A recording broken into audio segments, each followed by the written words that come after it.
Iya.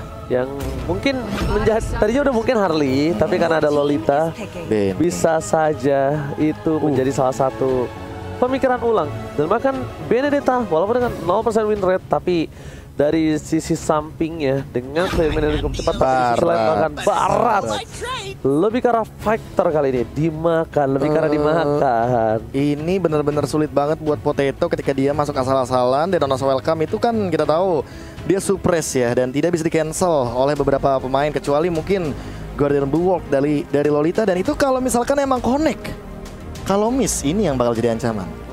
Berbalik keadaannya. Dan ini tapi masih seperti di match yang pertama, bisa saja semua terjadi. Muter otak kan, Ed? BTK bener sih. Iya kan? Apa kayak, pusing kan lu?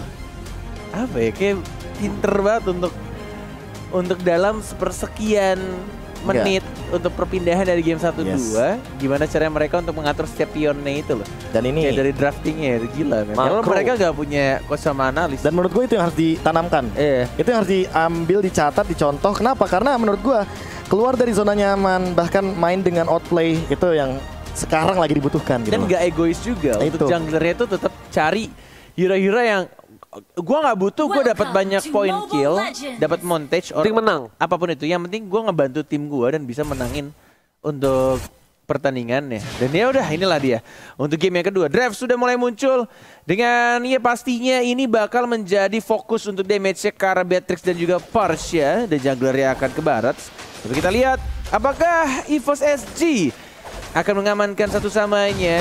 Yang kita tahu dari rematch atau di group stage mereka sudah lebih unggul daripada BTK, atau justru BTG di playoff yang akan benar-benar memberikan kejutan demi kejutan. Oke, bahkan dengan ada Little Wonder yang sudah diamankan oleh tim dari EVOS SG, dari Mobazen memilih untuk melakukan farming dia dengan sabar seperti di game sebelumnya. Nggak mau ada yang terlalu terburu-buru, dan Friesland kali ini tidak ada yang terjadi di arah top lane, melainkan para pemain dari tim BTK masih fokus melakukan clear mid di arah mid lane. Yes, ini dia. Benar-benar sama-sama pengen farming dari segi rotasinya, masih sama-sama tidak berbeda jauh. Menuju ke arah Kramer, habis Kramer mungkin langsung ke arah Mr. Crab. 35 detik, dan bahkan kita lihat juga farming dari Barat pun juga tidak lama ya, dengan emblem assassin nih. Langsung menuju ke arah Scout Lizard yang mulai ketahuan sama Potato. Agak sedikit kerisat. Sudah mulai ketahuan juga posisinya. Mobazen harus berhati-hati. Langsung dimakan. Tapi itu dia yang dibilang sama KB. Ketika Guardian Bulwark-nya yang mungkin baru saja diketahui sama Mobazen, sehingga dia langsung memegang kepalanya. Dia pikir tetap bisa dimakan, tapi ketika lidahnya keluar dan diangkat tamengnya, itu akan langsung membatalkan ultimate. Dan aku penasaran kenapa nggak dia mengincar ke Potato. Iya. Mungkin karena nggak ada follow up damage kali ya. Nggak ada follow up damage. Enggak. Malah kalau misalkan dia mengincar ke arah tanknya, otomatis damage dealernya bisa memberikan damage dong. Logikanya gitu. Oke, tapi kita lihat langsung ada pedal strike, dan ternyata Retribution berhasil diamankan. Potato guys depan, dan Petri ke arah seorang Cilia. Tapi lihat di sisi lain Victor masih mau lebih. Atau pada boleh dikeluarkan, mau pesan langsung begitu saja. Dan Sila di depan sana masih berhasil hidup dari hemburan seorang Victor. Aduh, Mobazen agak sedikit bernafsu tadi untuk melakukan team fight ketika stacknya masih sangat-sangat kecil, sedikit banget, dan tidak bisa untuk dapetin satu point kill, dan bahkan sini pasifnya juga masih bisa dihindari. Mobazen entah yang di otak gua tiba-tiba kepikiran mengenai dia kayaknya belum sepower itu untuk menggunakan hero-nya mungkin ya, karena kita tuh dia tetap paksain, dia maju ke depan, dia mencoba cari stack, dia coba untuk hajar, tapi karena balik lagi stacknya masih kecil, and then malah jadi double kill untuk dan gak ada escape. Yes. Tapi ini kalau misalkan dia bisa langsung belajar dari setiap kesalahannya ya, 2 kesalahannya lebih tepatnya. Kalau dia bisa langsung belajar dari kesalahan-kesalahan di early-nya, dan dia langsung memperbaiki kesalahan itu, mungkin kedepannya dia bakal lebih baik lagi nih untuk next team fight-nya. Dan lihat fasenya, EVOS SG langsung galak kan. Ya. Makanya kayak aku bilang kayak ini kayaknya kenapa nggak ditabrak aja nggak sih? Oke, melihat pergerakan yang langsung ditabrak, sepertinya rotasi akan coba dilakukan mencoba untuk bermain di arah bottom lane, tapi nggak tahu terburu-buru seperti game sebelumnya. GPL terkena damage cukup sakit di arah mid lane, dan bahkan Mobile Legends masih mau farming, mau dapetin gold buff di atas, mau dapetin jungle dari seorang Potato. Dan di sisi lain, di arah bottom lane udah standby 3 player melakukan ganking. Akankah coba diamankan oleh para pemain dari tim EVOS SG? Tapi kalau dia gagal dalam invasi itu, mereka harus sedikit terlambat untuk melakukan rotasi menuju ke arah sebuah turtle. Yes, 15 detik lagi turtle akan muncul. Dan bahkan 3 orang melawan 3 di arah tengah dan menuju ke arah turtle atas. Yang harusnya XP lanernya sudah mulai sadar dan sudah mulai diberikan informasi mengenai turtle yang sudah sebentar lagi muncul. Benedetta yang terburst, yet itu burstnya parah banget dan masih bisa untuk dihindari. An eye for an eye, skill yang sangat ngeselin. Benar-benar bisa menahan damage, crowd control, dan bahkan Victor yang baru saja terbang hanya untuk make sure aja timnya dapetin turtle. Dan bahkan lihat, hanya dalam sepersekian detik setelah turtle didapatkan, goldnya sudah langsung hampir sama, beda 300 doang. Definisi bantuan pasukan udara di arah top lane, Frederick dikeluarkan. GPL masih ada 1 buah shield, membuat dia masih bertahan di arah bottom lane. Dan bahkan lihat, Boy Chicken benar-benar terkena pressure. 2 game dia bukan di posisi yang cukup baik loh, Profesor. Ya, tapi balik lagi, ini slow phase yang diinginkan sama BTK. Mereka pengen setup dulu, mereka pengen damage dealernya tuh punya damage, punya item. Jadi entah ya, EVOS SG ini mereka kayak jadi bermain time bomb gitu loh. Makin lama BTK makin lebih mengerikan. Tapi kalau misalkan mau buru-buru, mereka juga nggak boleh terlalu terburu-buru. Karena apa? Karena bisa kepleset. Ya, tadi udah kepleset 2 kali. Itu bukan hal yang baik sebenarnya untuk tim BTK. Dan di arah top lane sana, para pemain dari tim BTK, mereka bakal coba udah standby on position. JPL, dia bakal coba untuk fokus ke arah Beatrix karena 1 turret yang akan coba diamankan di arah bottom lane. Bahkan para pemain dari tim BTK, mereka coba untuk mengcover di arah bottom lane. Spreadon tadi dikeluarkan, tembakan peringatan. Tapi ternyata tetap harus kehilangan 1 buah turret tambahan di arah bottom lane. Shark mau coba dipasang. Secret Eagle mau nggak mau untuk menyelamatkan dirinya, tapi hilang begitu saja. Potato tidak tinggal diam. Anai for Anai berhasil menghindari pergerakan dari seorang Mobile Legends, dan bahkan tidak ada pertukaran sama sekali. Oh, ini rugi banget sih, karena dia harus tahu targeting untuk Detona's Welcome. Jangan terlalu engage atau mengincar ke arah hero-hero dash. Tapi lihat Mobile Legends di arah top lane. Wah, itu yang gue bilang. Ketika sebenarnya draftnya bagus, tapi kalau lu nggak terlalu power, agak sedikit berat juga sebenarnya ya. Oke. Dan ini masih menit-menit awal, masih di 6 menit awal. Kalau misalkan itu terus terulang dan selalu diulang, itu akan menjadi malapetaka. Dan bahkan, walaupun ada Aegis yang diberikan sama Shark, tapi lagi-lagi, tahun 4 memori, sejauh apapun kamu terbang pergi Zia, damage-nya akan tetap sakit kalau stoknya penuh. Betul banget, udah ada Aegis, udah ada 1 buah Guiding Wine. Dan bahkan Guiding Wind, dan bahkan para pemain dari tim BTK tetap kehilangan momentum. Turtle diamankan, EVOS SG memiliki 2000 gold, 2500 bahkan. Lihat, di sisi lain dari tim BTK, aku lebih ke arah penasaran. Nah ini dia, aku pengen lihat, oh dia memiliki item damage ya. Enggak, aku ke arah Mobile Legends, aku penasaran. Kalau dia full defense, mungkin itu akan sedikit berbeda gitu loh. Tapi emang ketika dia sudah mengamankan killing spree, mau nggak mau dia akan menuju ke arah War X, karena balik lagi dia War X maksud aku. Oh ya, tapi nggak tahu, Shenless mungkin bakal jadi pilihannya, dan itu dia instan banget. Ini yang harus dilakukan terus-terusan sama EVOS SG. Mereka nggak boleh berhenti untuk mengengage dan bahkan melakukan takedown untuk siapapun member dari BTK, karena makin lama ya kayak yang tadi aku bilang, time bomb, mereka bakal meledak dari BTK-nya. Wow, lihat GPL terkena damage bahkan. Oh, lagi-lagi lidahnya tersentuh oleh 1 buah shield dan masih bisa diselamatkan. Shark terlalu dalam, gak ada bisa mengcover. Potato di sisi lain udah siap-siap datang untuk memberikan sedikit hambatan, tapi Shark Guiding Wind-nya membuat dia masih selamat di sisi depan. Yes, dapetin 1 kill-nya terhadap seorang JPL. Walaupun agak sedikit risk tadi, dia menggunakan 1 ultinya, Streaking Eagle, dan untung saja tadi masih bisa masuk damage-nya. Entah mungkin Guardian Bulwark-nya masih mungkin ya on cooldown ya, sehingga tidak bisa menahan damage dari seorang Shark. Dan ini yang terjadi. Coba untuk membalikan keadaan dan tertinggal. Bahkan Mobazin langsung masuk ke depan. Dimakan tapi agak sedikit telat karena terlalu burst damage yang diberikan oleh anak EVOS SG. Tidak berhasil meregen daerahnya dan langsung di-shutdown begitu aja. Dan bahkan JPL, darahnya sekarat. Masih ada guiding win dan masih bisa untuk dipanggil, diselamatkan. One by one di arah top lane. Gear dan juga Victor masih mencoba untuk dikejar. Pasifnya nyala. Lagi-lagi Eye for an Eye tidak bisa untuk menyelamatkan dirinya. Padahal kali ini hampir saja dia bisa selamat dan shutdown telah didapatkan. Gear ter-shutdown. Turtle terbuka di arah bottom lane. Ini saatnya untuk tim BTK untuk melakukan team fight kembali sepertinya. Karena Farsha yang sebentar lagi akan menuju ke arah Pit Turtle dan bahkan Beatrix ditugaskan untuk melakukan clear minion terlebih dahulu. Tapi dua pemain dari tim EVOS SG, mereka standby di arah rumput depan sana. Bahkan kami bisa menculik satu buah Beatrix dan Victor melihat celah kecil yang akan dimanfaatkan untuk satu buah turret. Wah gila sih, ini satu combo banget dari Potato ke arah Holy Crystal. Fight Chicken nih, bener-bener sakit. Ini damage-nya benar-benar kayaknya dari Potato nggak full defense kayak biasanya. Enggak. Dia nggak bikin ke arah itemization tank karena kayaknya udah ada JPL di sana. Oke, menarik. Tapi lihat ada S-Track lagi dipukul mundur para pemain dari tim EVOS SG. Informasi telah diberikan, tidak ada S-Track. Akankah di trigger war kali ini Bung Kornet? Yes, masih belum untuk membuka team fight-nya.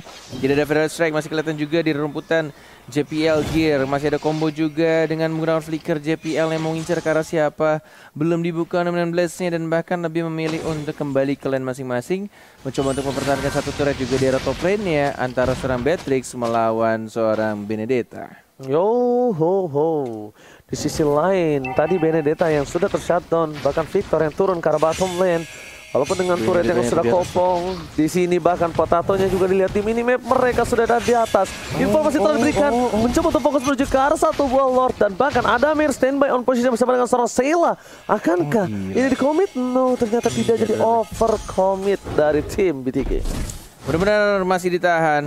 Ada Mira sekarat, ada Mira yang mungkin akan tumbang di sana. Dihajar, langsung ditabrak begitu saja. JPL juga mungkin akan tumbang. Oh my god, satu team fight yang sangat buruk untuk anak-anak EVOS SG. Ketika mereka kehilangan dua orang dan Lordnya terbuka bebas untuk anak-anak BTK. Shark-nya membuka vision untuk anak-anak BTK juga. Gear sudah mulai masuk. Shark-nya sekarang mencoba untuk langsung di trade kill begitu saja. Retribution-nya siapa yang didapatkan dan Tremor Bazen-nya dapat satu point kill juga. Mencoba untuk sekarat dan bahkan di Potato-nya double kill. Looking for triple kill. Potato damage-nya terlalu besar. Victor tidak ada lagi naga dan Maniac. Zia sendirian mencoba untuk langsung pulang dengan menggunakan burung fairy-nya. Harus hampir savage ya kalau bisa kita lihat ya. Hampir banget. Tapi Maniac yang dapatkan Potato damage terlalu besar. Zia di depan sana dan instant replay. Profesor silakan. Ya ini satu reward manipulation yang ternyata menjadi bait ya dari Zia-nya agar dia tidak terfokus sama seorang Potato dan bahkan Potato-nya dengan bebas mendapatkan triple kill bahkan Maniac. Karena Victor juga HP-nya lumayan tebal, jadi agak cepat merontokkan dengan 8% pasif dari hit ketiganya Karina. Wow, lihat kali ini dibalikan keadaannya. Mendapatkan Lord sekalipun bukan menjadi sebuah kemenangan tentunya. Obasin guys depan, menuju ke arah JPL. JPL dari depan sana sepertinya tidak bakal mau di overcommit. Karena dari BTK sepertinya tahu win condition dari tim EVOS SG. Iya, ini dan pinter banget dari Potato-nya, makanya first itemnya setelah Calamity Reaper dia langsung menuju ke arah Winter Truncheon agar tidak bisa ditelan. Efek surprise dibalas dengan efek surprise. Yes, itu dia. Pembinaan memang sangat baik, tapi kira sini langsung terlalu depan. Wait. Apa yang kamu lakukan Potato? Memaksakan kehendaknya ketika dia tahu ada 4 bahkan 5 orang yang langsung memakan dirinya dan masih sedikit sia-sia kayaknya di sana karena tidak ada follow up dari teman-temannya. Oh my god, Potato. Oke, di tengah sini bakal ada invasi, bakal all out tentunya di garis depan. Lihat bisa diberikan FNST. Di sana mau ke mundur. Tim EVOS SG di depan sana bahkan nggak bisa mendekat ke turretnya atau para bolter keluarkan. Melakukan satu clear minion saja. Sikit ternyata Gear masih mencoba untuk kabur karena belakang dan bahkan tidak terkena petrify. Gear masih mau lebih kembali untuk kabur dan dapat masih bisa selamat kali ini dari seorang Gear. Akan counter outplay. Adamir mencoba untuk membantu, tapi ternyata para pemain dari tim BTK mereka sadar ini bukan hal yang baik. Dipukul mundur dan serangan Mobazin yang akan harus hilang kali ini. Tidak berhasil menarik seorang Mobazin dari seorang Shark-nya. Gading bisa pop-up, tapi kita sini dari Anabirnya memukul mundur dan bahkan terlihat di sana dari Shark dan juga Zia yang mencoba untuk mengincar Adamir, tapi tampaknya Potato ya menjadi incar seorang Victor. Tidak ada lagi Petrify, damage terbesar, pasifnya nyala dan bahkan dapatnya 1 poin. Tapi lihat ada part memory, save the day, berhasil langsung di-trade begitu saja, kill terhadap seorang Potatonya. Almost selamat, tapi ternyata masih ada 1 petir terakhir menyambar seorang Victor. Victor pun harus hilang di depan sana. Guiding win yang cukup baik, tapi ternyata balik lagi itemnya. Silakan Profesor. Iya, ini menarik sih. Makin lama makin late game, bahkan gearnya ini tidak mudah untuk di take down.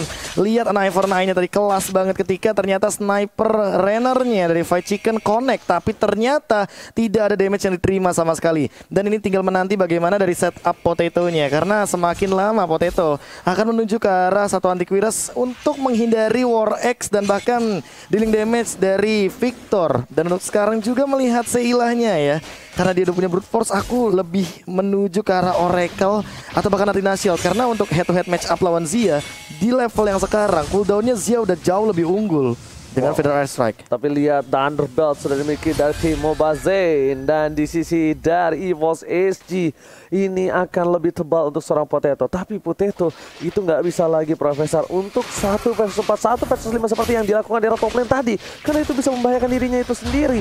Melihat Federal Airstrike mengganggu pergerakan GPL, dia masih respect sekali dengan damage yang diberikan dari seorang Zia, bahkan belum bisa menembus terlalu dalam dari seorang Zia. Di arah top lane sana, Shark hanya ngebuka vision untuk para pemain dari tim EVOS SG. Yes, 2 detik lagi Lord akan muncul. Mobazin yang mungkin akan menjadi tameng aja, menjadi orang yang paling depan untuk menahan damage yang diberikan oleh anak-anak EVOS SG. Shark yang akan membackup juga, dan bahkan Victor sendiri di arah sana mencoba untuk berubah menjadi naga Dragon from Hell, mencoba untuk kabur, dan bahkan kita lihat juga dari seorang Gearnia mencoba untuk ngejar, agak sedikit telat untuk menggunakan 1 execution, dan bahkan di sini retry-nya masih sangat baik dari Mobazin. Mana ultinya nggak berhasil menangkap siapapun dan langsung ditemukan begitu saja. Victor juga tumbang lagi-lagi ketika Lordnya diamankan oleh anak-anak BTK, tapi harus kehilangan banyak banget orang atau player dari anak-anak BTK. Wow, damage yang tidak bisa dibendung sama sekali oleh seorang Mobazin. Karena bisa kita bilang di sini Mobazin benar-benar terberhentikan pergerakannya, semuanya ngedot semua skill dari seorang Mobazin. Bahkan dengan ada 7 poin kill yang sudah diamankan dan 1 Federal Strike berhasil mengamankan Purple Buff.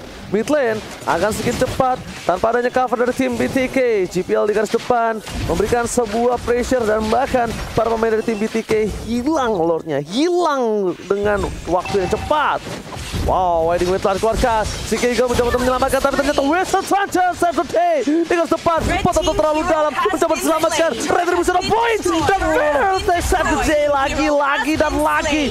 2 skill yang sangat bisa membuat kedua belah tim porak-poranda kali ini. Yes, masih bisa di-defend pastinya untuk di arah inhibitor turret anak-anak BTK, dan bahkan minion di arah bottom lane yang numpuk banget itu. Lihat kayak rombongan orang-orang arisan, dan mungkin akan langsung nge-push ke arah bottom lane-nya yang nggak ada sadar 1 orang pun.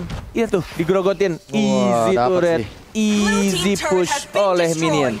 Wow, Minion kali ini MVP di arah bottom lane, Profesor. Iya, entah kenapa melihat tim fight yang barusan aku lebih terkejut ketika Fight Chicken dan Shark ya. Itu benar-benar narik Potato-nya, karena Ultimate Potato kan ngedash banget kan sampai dengan targeting. Tapi untuk sekarang harus lebih berhati-hati lagi. BTK nggak boleh terpick off. Oke, Mobazin gak ada yang tahu dia di belakang sana bakal menuju ke arah seorang GPL. Retribution telah dikeluarkan, damage-nya terlalu besar untuk Retribution-nya, tapi ternyata Mobazin dia udah belajar dari kesalahan. Gak mau sembarangan ngejulurin lidahnya, memilih dengan sabar untuk di momentum yang tepat.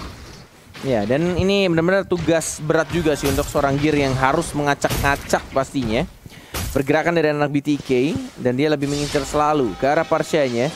Dan gimana caranya untuk war atau team fight yang lebih rapih lagi pastinya dari anak BTK. Terutama kita lihat juga dari Shark yang menurut gua ini dari tadi karena Shark-nya sih yang ngebuat team fight-nya itu lebih pusing lagi untuk anak-anak EVOS SG. Gimana caranya dia menggunakan guiding wind-nya, Aegis-nya, dia gunain ultinya juga, Striking Eagle yang mau ditabrak kemana. Plus, gimana caranya untuk Fight Chicken dan Zia menjaga posisinya untuk memberikan damage kepada anak-anak EVOS Singapore. Alright, masih memasuki menit yang ke-18. Hard game untuk kedua belah tim. Iya ya. Di menit yang ke-18 kan. Asik banget loh ini. Iya, mereka tidak mau terlalu terburu. Di satu sisi, BTK mereka belum bisa menemukan celah kecil untuk menemukan EVOS SG. Dengan segala keterbatasan yang dari seorang Mobazen, mereka lebih memilih untuk sabar. Sedangkan dari EVOS SG, mereka walaupun sedang unggul, tapi mereka belajar dari kesalahan di mana mereka terlalu memaksa dapetin poin banyak, tapi ternyata itu bukan hal yang baik, Profesor. Iya, makanya kali ini apakah bakal dimaksimalkan dari segi split push karena tidak ada yang sadar sepertinya hanya Fight Chicken saja sendirian. Apakah bakal jadi 1v2 situation? Oke, defense harusnya. Ini seperti acara MPL Filipina tampaknya ya, bukan M3 ya. Benar-benar lebih sama-sama nge-slow aja, face-nya tuh benar-benar lambat banget. Sama-sama berhati-hati, sangat dipikirkan juga untuk setiap team fight yang dilakukan. Dan bahkan split push-nya juga benar-benar ini gimana caranya setiap player untuk memikirkan team fight-nya mau kayak gimana. Tapi mereka juga harus mikirin, ini turret gue bakal di split atau kagak nih, lane gue bakal di split sama musuhnya atau kagak. Dan itu dia yang benar-benar harus diperhatikan. Sedangkan udah ada Immortality dan CCTV dari Bapak Lord kali ini sudah hadir ke lane Afghan. Dan itemnya udah mulai respect dari seorang Mobazen. Dia membuat satu buah Radiant Armor yang bisa untuk menahan damage dari Sheila dan juga Potato tentunya. Ya seharusnya nih nggak usah buang waktu buat ngejar gear sih saran gue ya. Karena berkali-kali juga dari BTK tuh sempet ngabisin waktu buat ke gearnya. Ini tinggal gimana caranya mereka untuk fokus ke map awareness-nya karena gearnya itu lagi-lagi mulai nge-distract juga di arah bottom lane-nya. Hey, halo? Wow, belum ada yang defense. 1 minion ke inhibitor turret. Kali ini langsung menuju ke arah belakang dari Victor DKK. Sepertinya karena tidak adanya celah kecil dimanfaatkan EVOS SG, ini adalah saat yang tepat untuk mereka melakukan team fight. Karena tidak ada satu buah Victor. Victor terlalu jauh. Pedersen dikeluarkan. Masih terlalu terburu-buru. Turretnya tetap pecah tanpa adanya Victor di arah pitlord. Karena di team fight tidak cukup baik. Victor datang. Lord terus diamankan. Dan ini akan menjadi sedikit bencana untuk tim BTK. Wah, ini sih sedang bencana sih. Benar-benar ketika gearnya aja. Gearnya nggak melanjutkan push ke arah turret bawah, tapi lagi-lagi ya lane bawah kayaknya MVP-nya selalu minion dari kedua tim. Iya. Bedanya adalah EVOS SG yang lebih untung ini. Sebenarnya sadar nggak sadar Fight Chicken juga dapetin top lane-nya dari EVOS SG. Cuma bedanya adalah untuk inhibitor ini lebih rugi banget karena udah kebuka. Dari segi chance defense-nya juga makin lebih dipersempit lagi. Dan bakal jadi PR juga buat Mobazen gimana caranya dia memaksimalkan high ground defendernya cuma Zia sekarang atau bahkan Fight Chicken dengan Bennett Rage-nya nanti dengan meriamnya. Tapi apakah itu cukup untuk membendung semua damage dari EVOS SG? Wah, harusnya itu sih tidak cukup ya. Tapi di depan sana udah ada satu buah Wittalker. Mobazen masih berada di gas belakang. Ada sektor dikeluarkan kriminal dari mid lane, tapi mereka masih memiliki satu buah damage yang besar dari EVOS SG, yaitu Bapak terhormat dari bottom lane yang udah siap standby on position. Menuju ke inhibitor di arah mid dengan cukup cepat. Para minion masuk dan bahkan menghancurkan inhibitor. Lihat tim BTK, mereka bahkan harus menggunakan satu buah naganya. Victor menuju ke arah belakang. Damage yang nggak bisa dibendung kembali. Ward manipulation dan bahkan dominant blast di sisi lain membuat BTK harus hilang di game yang kedua.